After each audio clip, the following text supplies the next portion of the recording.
Get out of my sight. The words thundered to the glass wall boardroom, making junior executives freeze in place.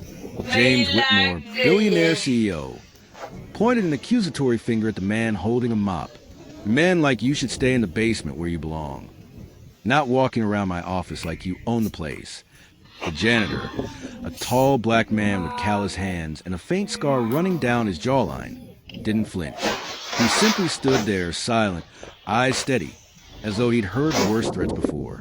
A hush fell over the room, not because of Whitmore's rage, but because something in the janitor's gaze carried the weight of a man who had stared death in the face.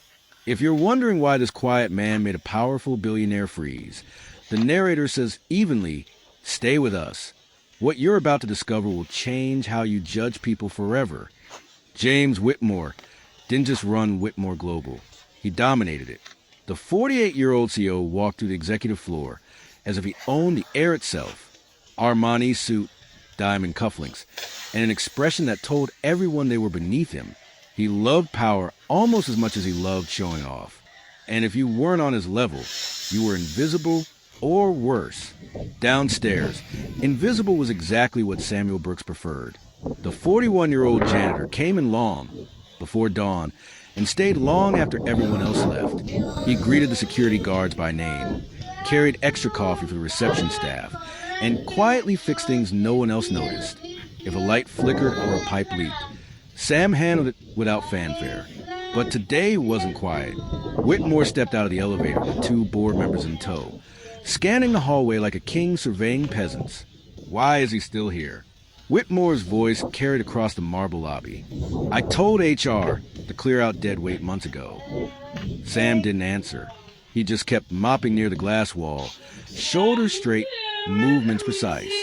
A faint scar curled from behind his ear to his jawline, disappearing into the collar of his faded uniform. When a passing intern tripped on a loose tile, Sam caught him by the arm with lightning speed, faster than anyone expected from a man his size. Careful there, son, Sam said calmly, steadying him. His voice was low and even, the kind you trusted instantly. Whitmore sneered. Of course you're good at catching things. It's what you people do. Catch dirt, catch crumbs, catch paychecks no one else wants. A few staffers shifted uncomfortably, but no one spoke up. In Whitmore's world, wealth equaled truth. Sam just wrung out his mop, expression unreadable. No anger, no fear, just the watchful stillness of a man who'd seen real danger.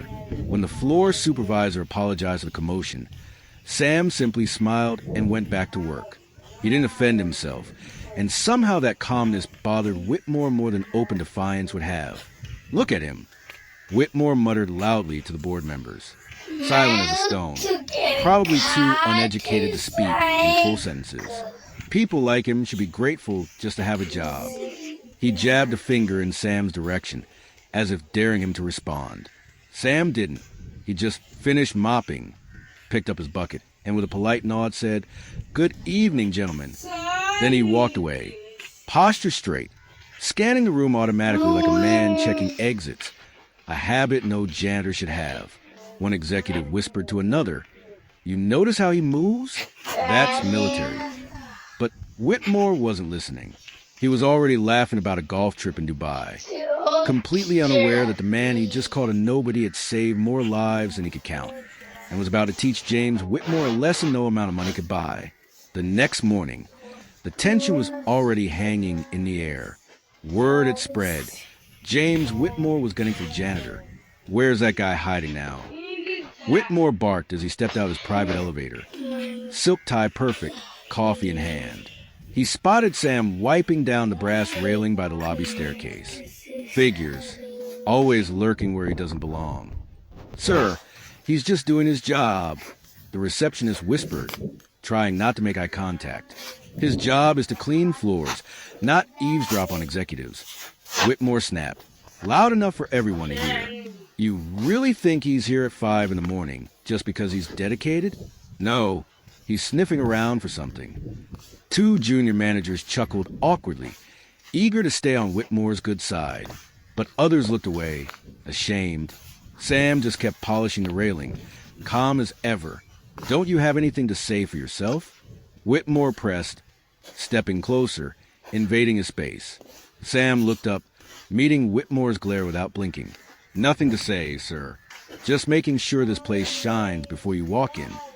His voice was steady, respectful, but there was an edge of steel in it, the kind of tone that ends arguments without raising its volume. Whitmore hated that. "Keep your mouth shut," he spat. "You won't have this job much longer." Minutes later, Sam's phone buzzed, an old, scratch device with no case. He glanced at the caller ID and stepped into a quiet hallway. "Colonel Davidson," Sam said softly. His whole demeanor changed. His shoulders straightened, his voice firm. "Yeah, it's time. I need those documents you mentioned, and I might need you to vouch for me." He listened for a moment, nodding slowly. "Appreciate it, sir. Been a long time since Kandahar." No one nearby could hear the other end of the conversation, but an intern passing by caught the name Colonel and filed away with wide eyes. That afternoon, as the office buzzed with activity, Whitmore's 10-year-old son Oliver wandered into the lobby clutching a model airplane. He'd gotten separated from his nanny and looked close to tears. "Dad," he whispered, voice trembling. Whitmore was upstairs screaming about quarterly losses. No one paid attention, except Sam. "Hey there, champ," Sam said gently, kneeling so his eyes met Oliver's. "That's a nice plane you've got. What's wrong?" I can't find my dad," Oliver sniffled. And I broke the wing. It won't fly." Sam smiled warmly, pulling a small multi-tool from his pocket. "Well, good news. I'm pretty good at fixing things." In less than a minute, the wing was straightened, the screws tightened. "Try it now," Sam said, handing it back. Oliver's face lit up. "It flies again." He hugged Sam without hesitation. "Thank you." Sam ruffled his hair. "Anytime, little man. Your dad's upstairs.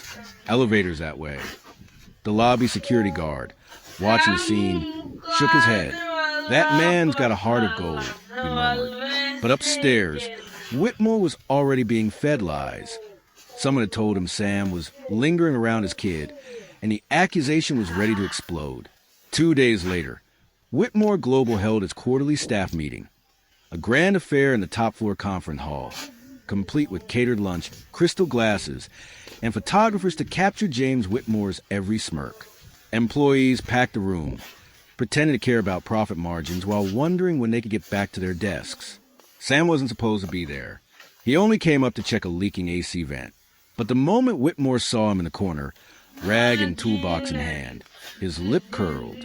"Perfect," Whitmore muttered into the microphone, cutting off his CFO mid-presentation. "Everyone, let's deal with some housekeeping." The crowd went quiet. Even the projector's hum felt louder. "You," Whitmore barked, pointing at Sam. "Step forward." Sam set down his tools and calmly walked to the center of the room. He didn't look nervous. He didn't even look curious. His gaze swept the exits, a habit he couldn't shake, then returned to Whitmore, steady and unblinking.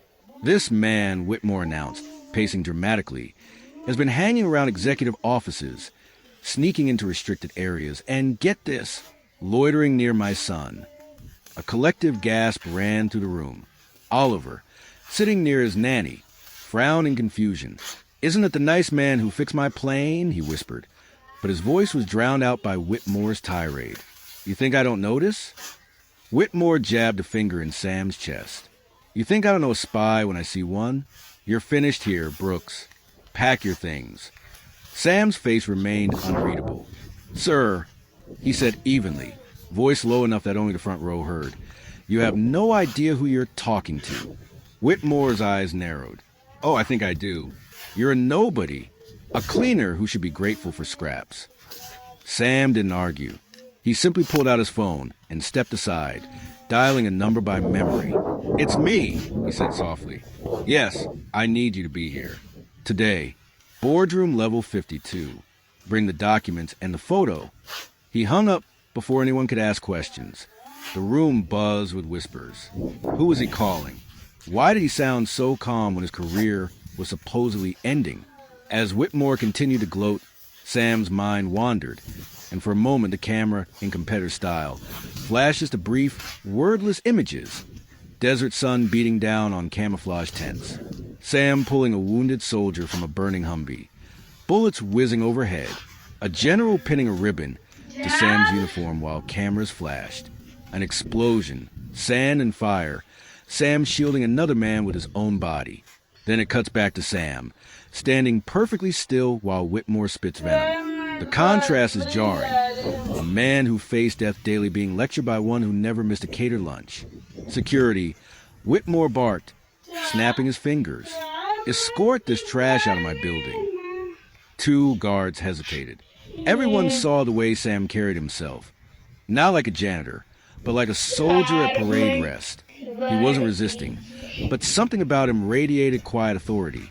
The kind that made trained men think twice. Move! Whitmore barked again, red-faced. Sam smiled faintly, as if Whitmore had just played the wrong move in a game. He didn't know he was losing. The boardroom doors swung open before the guards could lay a hand on Sam. A tall man in a dark suit, chest heavy with ribbons, strode in with the crisp authority of someone who'd commanded battlefields.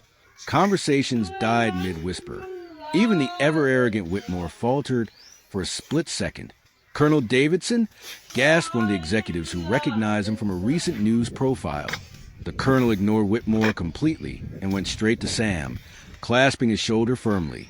Good to see you, Sergeant Brooks. Been too long. The room erupted with murmurs. Sergeant? Whitmore blinked, trying to regain control. Excuse me. This is a private meeting. Not anymore, Davidson said flatly, handing Sam a thick folder embossed with military seals. Sam laid it on the polished mahogany table and opened it slowly, revealing a Medal of Honor, combat records, and a letter bearing the presidential seal. I don't understand, Whitmore stammered, looking around as if someone would explain. Sam finally spoke, his voice steady and clear, carrying to every corner of the room. You call me a nobody. Said I should be grateful for scraps. While you were counting your money, I was counting the men I dragged out of firefights alive. While you were screaming at waiters for your wine being too warm, I was shielding civilians from shrapnel with my own body. He paused, meeting Whitmore's eyes without blinking. You call me trash. The United States calls me a hero. The colonel nodded grimly. Sergeant Brooks saved an entire convoy in Kandahar, took 3 bullets, refused to be airlifted out until every last man was safe. That's why the president himself pinned this medal on him. Gasps and applause broke out among the staff. But Whitmore just stood there frozen, color draining from his face. His usual smirk was gone, replaced by something no one had ever seen on him before. Fear. Fire me if you like, Sam said, carefully placing the Medal of Honor back in its case. I don't need this job, but you're not just firing a janitor today. You're showing every person in this building what kind of man you are. For the first time in his career, James Whitmore had no words. He glanced around, looking for support, but all he saw were disgusted faces. Even the guard had stepped back, as if ashamed to be on his side. The colonel stepped closer, his voice low, but carrying authority. If you lay one more finger on Sergeant Brooks, you will be answering to more than this boardroom. Whitmore froze in place, completely humiliated. The boardroom was silent, except for the slow rustle of executives pushing their chairs back, not to follow Whitmore, but to separate themselves from him. The man who once commanded every room now stood alone, trembling with rage he couldn't express. James, one of the senior board members, finally said, her voice cold, I think we've seen enough. Step outside. This is my company. Whitmore sputtered. Not anymore. Another director cut in sharply. Effective immediately. The board is voting to suspend you pending review. Your behavior is unacceptable and it ends today. Whitmore looked around desperately, but the loyal smiles were gone. Even his own son, Oliver, stood near Sam, clutching the fixed airplane and glaring at his father. Security didn't move to drag Sam out. They escorted Whitmore instead. The door slammed behind him. In the stunned quiet, the senior board member turned to Sam. Mr. Brooks, or should I say Sergeant, you've been protecting people your entire life. We'd be honored to have someone like you in our leadership team. Sam shook his head with a calm smile.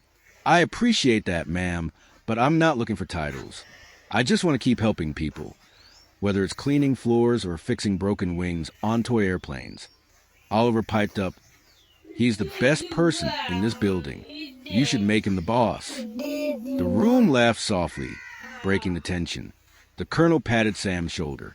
You've done enough fighting. Let the world honor you for once. Sam nodded. Honor's nice, but respect? That's earned every day. The staff erupted in applause, not for a janitor, not even for a war hero, but for a man whose character shone brighter than any medal. Sam didn't ask for revenge, didn't demand Whitmore's head on a platter. He simply picked up his mop bucket and said, let's get this place cleaned up. The boardroom returned to normal, but something had changed. People no longer looked past Sam. They looked up to him, not because of his medal, not because the colonel vouched for him, but because his quiet courage spoke louder than Whitmore's billions ever could. Narrator, true strength isn't money, titles, or power. It's character. It's sacrifice. It's the courage to stand tall when others try to tear you down. Never judge a book by its cover. You might just be standing in the presence of a hero. As Sam walked out, Oliver ran up and hugged him tight, the little plane clutched in his hand. Sam smiled, proving you don't need revenge to win, only dignity. Narrator, if you've ever been underestimated, tell us your story in the comments.